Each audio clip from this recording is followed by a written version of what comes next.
तेलंगाना के वनाप्रति में राहुल गांधी इस वक्त अवामी रैली से खिताब कर रहे हैं। आपको सीधे लिए चलते हैं उनकी अवामी रैली में। ఆహార పదార్థాల ప్రాసెసింగ్ చేసే యూనిట్లు నెలకొల్పే ఆలోచన చేస్తున్నాం।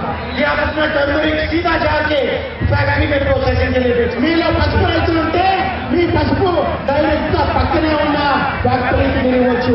अगर आप आलू उगाते हो, टमाटर उगाते हो, तो आलू की चिप्स की फैक्ट्री या टमाटर केचप की फैक्ट्री आपके बिल्कुल पास। మీరు ఆలుగడ్డలు పండించినా టమాటా పండించినా మీ పక్కనే ఉన్న ఫ్యాక్టరీకి మీ ప్రొడ్యూస్ అమ్ముకోవచ్చు। टमाटा प्यूरी కావచ్చు, ఆలు చిప్స్ కావచ్చు, ఇట్లాంటి ఫ్యాక్టరీలు నెలకొల్పాలి। और आपके खेत के बिल्कुल पास स्टोरेज फैसिलिटी जहां आप अपना माल रख सकते हो। మీ వ్యవసాయ క్షేత్రాలకి మీ పొలాలకి దగ్గరలోనే కోల్డ్ స్టోరేజ్ కూడా పెడతాం। మీ పంట పాడు కాకుండా కాపాడతాం। और हमारी कोशिश होगी कि आपकी जो एमएसपी है, मिनिमम सपोर्ट प्राइस, उसको हम बढ़ाते जाए। మీరు న్యాయంగా పడుతున్న కనీస మద్దతు ధర ఏదైతే ఉందో ఎంఎస్పీ మేము అంచెలంచెలుగా దాన్ని పెంచుతాం కూడా మీకు హామీస్తున్నాం। महिलाओं के बारे में थोड़ा सा कहना चाहता हूं। నా ప్రియమైన భారతదేశ మహిళల గురించి నేను కొన్ని మాటలు చెప్పాలనుకుంటున్నాను। मैंने आपसे कहा कि न्याय योजना में पैसा सीधा आपके खाते में आएगा। నేను మీకు చెప్తున్నాను, న్యాయ పత్రం ద్వారా వచ్చే డబ్బులు డైరెక్ట్ గా మహిళల అకౌంట్ లోకి వస్తాయని। मगर हम जानते हैं कि हिंदुस्तान की महिलाओं को और शक्ति देने की जरूरत है। ఇది సరిపోదని నాకు తెలుసు। భారత మహిళల్ని మరింత శక్తివంతం చేసే ఆలోచన కూడా చేస్తా ఉన్నాను। जो आपका सेल्फ हेल्प ग्रुप मूवमेंट है, जिससे पूरे हिंदुस्तान को रास्ता दिखाया, उसमें हम और पैसा डालेंगे। భారతదేశానికి గొప్ప మార్గదర్శనం చూపించిన ఇక్కడి డ్వాక్రా స్వయం సహాయక సంఘాలకు మేము మరింత ఆర్థిక మద్దతు ఇవ్వాలని అనుకుంటున్నాం। हमने आपको 6 लाख रुपए का इंटरेस्ट फ्री लोन दिया था, केसीआर जी ने उसको आपसे छीना। మేము కాంగ్రెస్ ప్రభుత్వంలో మీకు ఇంట్రెస్ట్ లేకుండా 6 లక్షల రూపాయలు లోన్ ఇస్తుంటే అది కేసీఆర్ గుంజుకున్నారు। की पूरी मदद करेंगे। ఈ స్వయం సహాయక సంఘాలకు మేము మళ్ళీ పూర్తి స్థాయిలో మద్దతు ఇస్తాం। और लोकसभा, विधानसभा और राज्यसभा में 33% रिजर्वेशन हम महिलाओं को दिलवा देंगे। మరొక విషయం, పార్లమెంట్ లో అంటే లోక్సభ కానీ రాజ్యసభ కానీ రాష్ట్రాల శాసనసభలో కానీ మహిళలకు 33% रिजर्वेशन इస్తాం। और हिंदुस्तान की सरकार में 33% नौकरियां महिलाओं के लिए हम रिजर्व करते हैं। అంతేకాదు ఉద్యోగాల్లో కూడా మహిళలకు 33% रिजर्वेशन इస్తాం।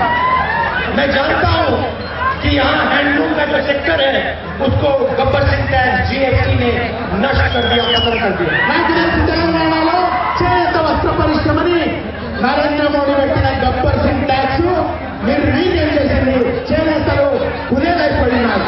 यहाँ की साड़ियां और जरी का काम पूरी दुनिया में मशहूर है। ఇంకా తయారయ్యే పట్టు వస్త్రాలు మొత్తం ప్రపంచంలో ప్రాముఖ్యత చెందున్నాయి।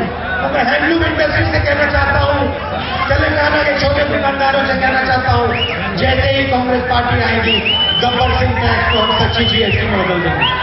చేనేత కుటుంబాలకు ఇక్కడున్న నిరుపేదలకు మేము హామీ ఇస్తున్నాం।